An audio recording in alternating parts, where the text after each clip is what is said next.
Hasta el siglo XIX se creía que la física estaba casi completamente estudiada, que la mayoría de fenómenos del universo podrían ser explicados bajo las rigurosas leyes de la física clásica.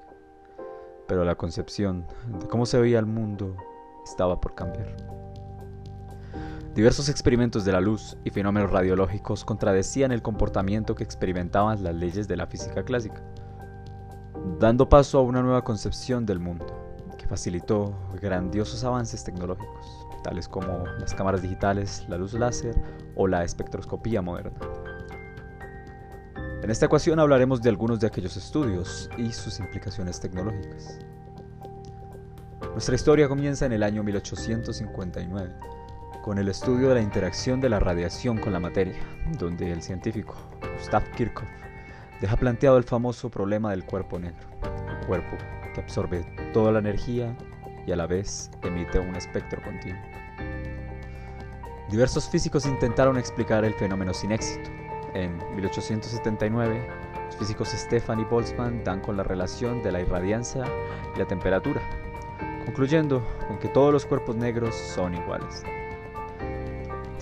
Otro gran aporte fue dado por el alemán Wilhelm Wien en 1893, quien estableció que la densidad de energía del cuerpo negro debía ser proporcional al cubo de la frecuencia y a la curva de datos espectrales de radiación.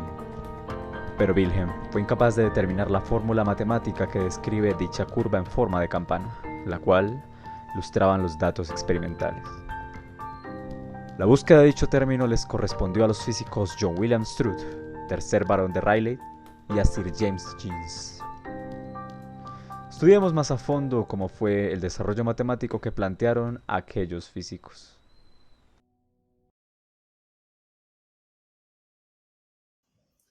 Rayleigh y Jeans tenían la convicción que la absorción y emisión de radiación en las paredes de la cavidad del cuerpo negro funcionaba de acuerdo con las leyes de Maxwell. Por lo tanto, basándose en su teoría, se dispusieron a hallar la solución al problema. Para esto plantearon una cavidad cúbica de paredes conductoras, que funcionaba de manera similar al pistón planteado por Boltzmann. Debido a que esta cavidad se encontraba a una temperatura diferente al cero absoluto, en sus paredes conductoras se generaban corrientes no homogéneas, las cuales a su vez generaban ondas electromagnéticas. En el interior de la cavidad, estas ondas interferían y generaban ondas estacionarias, que se propagaban en dirección perpendicular a las paredes de la cavidad.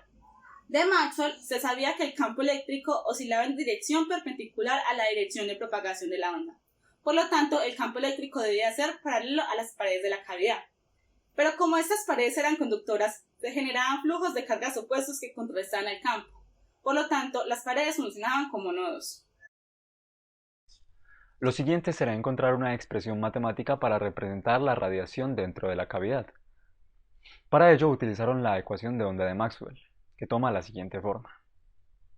Dicha solución puede ser descompuesta vectorialmente, puesto que el campo eléctrico tiene tres componentes espaciales. A continuación nos dispondremos a hallar los puntos en el que el campo no oscila, es decir, los puntos en los que la componente espacial toma valores nulos. Pero primero vamos a hallar las longitudes de onda en términos de los cosenos directores. Primero debemos saber que por definición el vector de onda es igual a esto y por definición de cosenos directores el vector de onda sería este. Ahora, juntando las dos ecuaciones, tendremos la longitud de onda en términos de los cosenos directores. Ahora, sabiendo que la función seno es cero cuando el argumento es un múltiplo entero de pi, nos quedan las ecuaciones.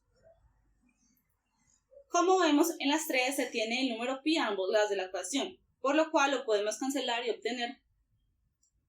Las tres expresiones satisfacen automáticamente el requisito en x igual a 0, y igual a 0 y z igual a 0.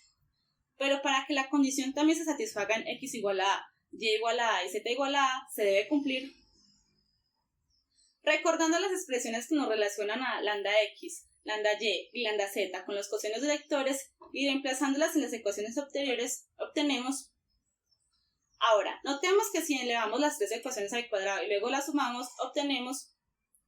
Y si tenemos en cuenta que la suma de los cosenos cuadrados es igual a 1 y usamos la expresión que nos relaciona a la longitud de onda con la frecuencia, nos queda la expresión.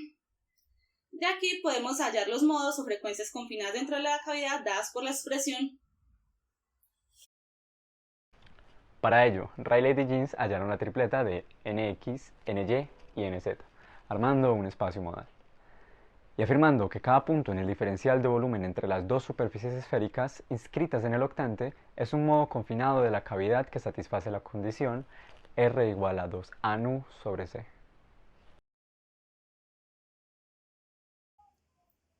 Para determinar la energía de los modos armónicos confinados, Rayleigh y Jeans retomaron la idea de Boltzmann de considerar a la radiación como un gas, pero no como cualquier gas. Este gas se debía comportar como un sistema aislado en equilibrio termodinámico, que podía entregar y o recibir calor sin cambiar su temperatura. Bajo estas condiciones, la energía de los modos confinados fluctúa estadísticamente, y la probabilidad de encontrar un modo con energía E estaba dada por donde A y sub 0 son constantes a determinar. Para que PDE sea una densidad de probabilidad se tiene que cumplir y por lo tanto A tiene que ser igual a 1 sobre sub 0. Lo siguiente es encontrar el valor medio de la energía. Como E es una variable continua, su valor medio se puede calcular mediante la integral de todos sus valores multiplicados por la probabilidad. Al resolver esta integral obtenemos que la energía media es igual a E sub 0. Para relacionar la energía media con la temperatura recurrimos al teorema de equipartición, el cual nos dice que la energía media de un sistema termodinámico a temperatura T toma el mismo valor por grado de libertad, y este valor es kT sobre 2, donde K es la constante de Boltzmann. La radiación en la cavidad tendrá 2 grados de libertad, correspondientes a sus dos estados de polarización. Por lo tanto, la energía media de cada grado de libertad estará dada por... Y la energía media de la radiación en la cavidad será la suma de las energías medias de cada grado de libertad. Ahora ya hemos encontrado los valores de las constantes A y E sub 0, por lo tanto ya tenemos nuestra densidad de probabilidad. Ahora veamos unas gráficas de esta función.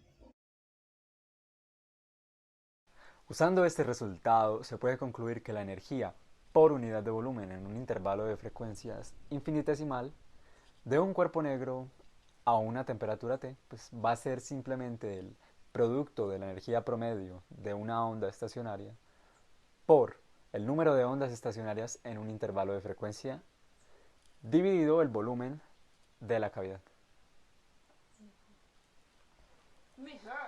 La ecuación estaba establecida, pero no era tiempo para celebrar victorias. Esta mostraba un comportamiento extraño en las frecuencias más altas, que contradecía la evidencia experimental, y además no confirmaba los hallazgos de Wien sobre los máximos de longitud de onda. Observemos dicho comportamiento en la gráfica.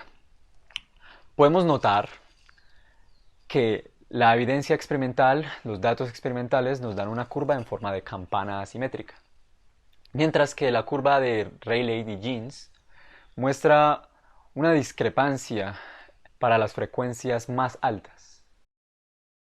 Este acontecimiento pasó a la historia como la catástrofe del ultravioleta y dejó a los físicos de la época cuestionándose el planteamiento de dicha ecuación, pues su funcionamiento estaba basado en las ecuaciones de Maxwell y no tenía sentido que éstas no funcionaran para explicar este fenómeno. La solución a este problema fue dada años más tarde por el físico Max Planck, quien postuló una ecuación que aparentemente concordaba con los resultados experimentales.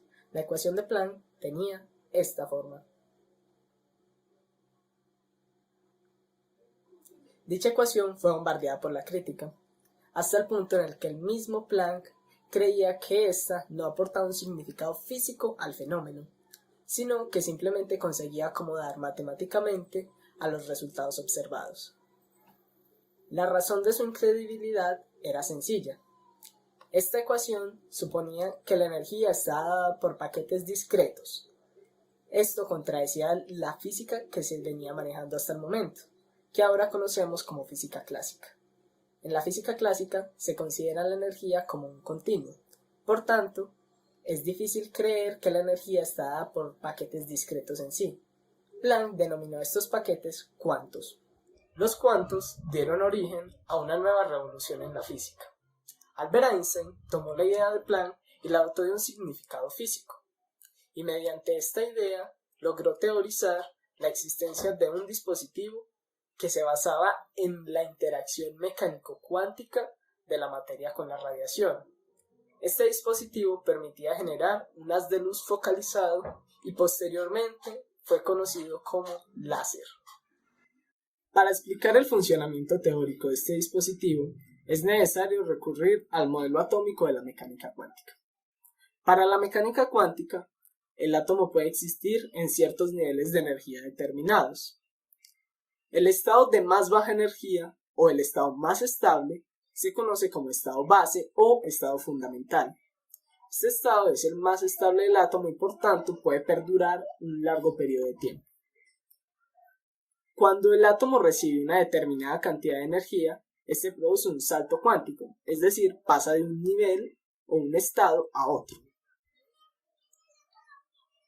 Estos estados de más alta energía se denominan estados excitados. El primero de los estados excitados se conoce como estado metaestable.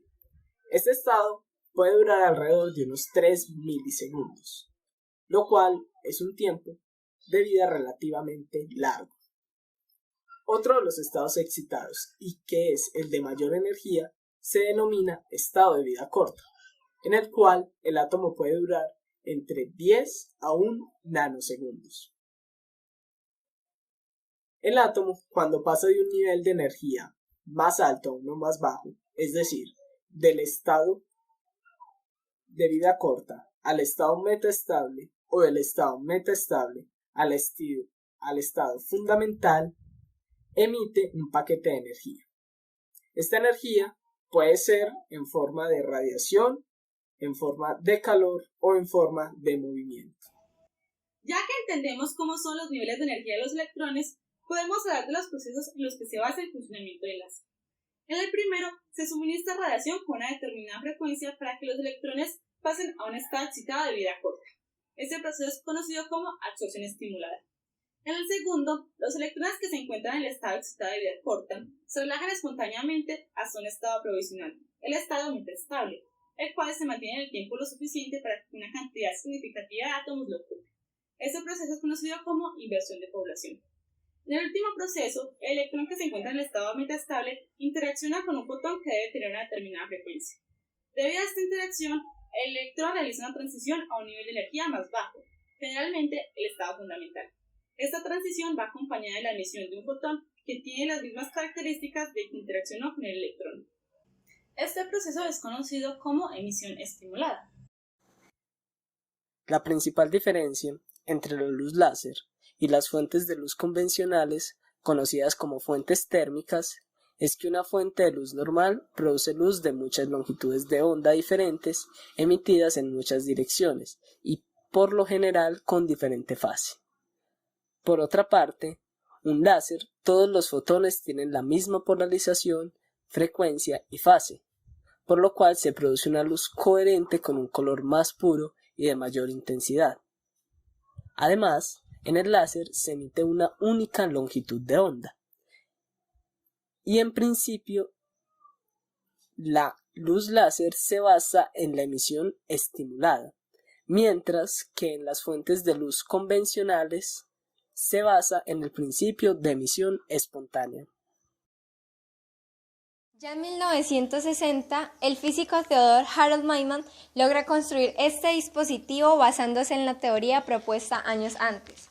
Este consiste en un tubo de destello, un rubí cilíndrico y dos espejos, en el cual tenemos un medio activo, es decir, un material cuyos electrones pueden ser excitados a un determinado nivel de energía. Generalmente se utilizan semiconductores, polímeros o algunos gases. En el caso del láser de Maiman se usó un rubí cilíndrico y sintético como medio activo. Luego, los electrones de los átomos del medio activo fueron excitados a un nivel de energía alto por medio del sistema de bombeo óptico. Este sistema consistía en un electrodo de disparo que energizaba un tubo de destello en forma helicoidal, con xenón. Al dar corriente, la luz intensa del tubo de destello excita los electrones del átomo de cromo de rubí. El rubí se torna de un color rojo porque las bandas de absorción de átomos de cromo se hallan en las regiones azul y verde del espectro. Por último, para hacer una mejora, el rubí fue pulido por ambos extremos, de tal forma que fuesen uniformes y paralelos, que son los espejos. Luego se platearon para formar lo que se conoce como una cavidad resonante, la cual se encarga de hacer que los fotones se vean reflejados múltiples veces en las paredes del medio activo, permitiendo una reacción en cadena que maximiza la eficiencia del láser y así una mayor cantidad de fotones coherentes. Parte de la luz sale del láser a través de uno de los espejos que solo es parcialmente reflectante, y ese es el haz luminoso que vemos. El láser de rubí se sigue usando en la actualidad debido a que es una gran fuente de radiación pulsada, que se emplea ampliamente en trabajos de óptica.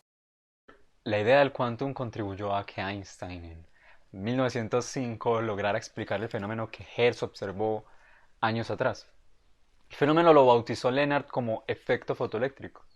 Consistía en el incremento en la emisión de chispas entre dos terminales cuando se les irradiaba luz ultravioleta. Para explicarlo, Einstein dio un gran paso y le dio un sentido físico al quantum, intuyendo así que cuando la luz incide sobre una placa metálica, los fotones transfieren todo su momentum a los electrones y los expulsan fuera de la órbita atómica. Una de las variaciones del efecto fotoeléctrico es el efecto fotovoltaico. En este, los fotones chocan con átomos de un material semiconductor, suministrando la energía suficiente para que los electrones se desliguen del átomo y puedan moverse fácilmente, creando una corriente eléctrica. Una de las aplicaciones del efecto fotovoltaico son los centelladores o detectores de radiación, como lo es el CCD, Charge Coupled Device. Se trata de un sensor de imágenes que transforma intensidad lumínica en un patrón de carga electrónica. El CCD tuvo su origen en el año 1970, inicialmente como dispositivos de memoria serial, pero luego se descubrió que los capacitores se cargaban eléctricamente al ser expuestos a la luz. Los CCD están compuestos por una matriz de píxeles. Estos píxeles están formados por una única capa semiconductora. Esta capa semiconductora se le implantan electrodos. Los electrodos crean pozos de potencial dentro del material semiconductor para confinar eléctricamente a las cargas que se generan por la acción de la luz. O sea, que el espacio de la celda no tiene delimitación física, sino que está enmarcado por un campo eléctrico que generan los electrodos de confinamiento.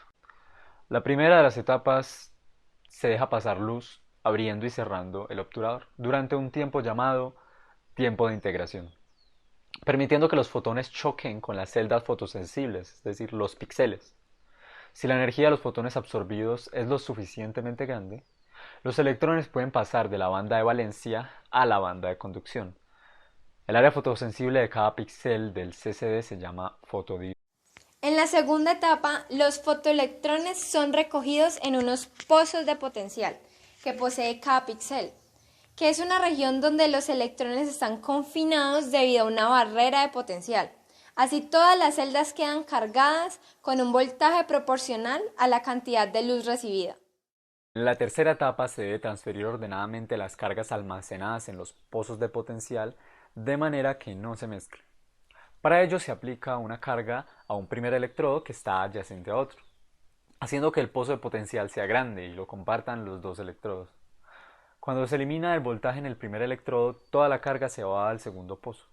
Como las cargas en el mismo polo se repelen, los electrones se transfieren al electrodo siguiente y así sucesivamente hasta llegar a la salida del CCD. Este proceso es controlado por varias señales de reloj y el tiempo en que se demoran en hacer un ciclo de drenado es llamado tiempo de refrescamiento. En la cuarta y última etapa, las cargas eléctricas en la celda desplazada hacia la salida del arreglo son convertidas en una diferencia de potencial a través de una etapa preamplificadora, obteniéndose a la salida del CCD un nivel de voltaje. Para conocer cuál es la celda drenada, se debe llevar un conteo de pulsos de reloj aplicados al CCD. Con el primer pulso de reloj se obtendrá el potencial de la primera celda y así sucesivamente. Finalmente, la información en forma de señales de voltaje es traducida por software, determinando la intensidad de cada región captada por el píxel. Esta técnica solo determina la intensidad lumínica del entorno, perfecta para conseguir imágenes en blanco y negro. Pero, ¿cómo obtener el color? Para el color se utilizan filtros de RGB y se analiza la intensidad lumínica de cada color aportado por la misma región del espacio, para luego juntarlos y crear el color equivalente. La alternativa digital a los CCD son los dispositivos CMOS, utilizados en algunas cámaras digitales y en numerosas cámaras web. En la actualidad, los CCD son mucho más populares en aplicaciones profesionales y en cámaras digitales.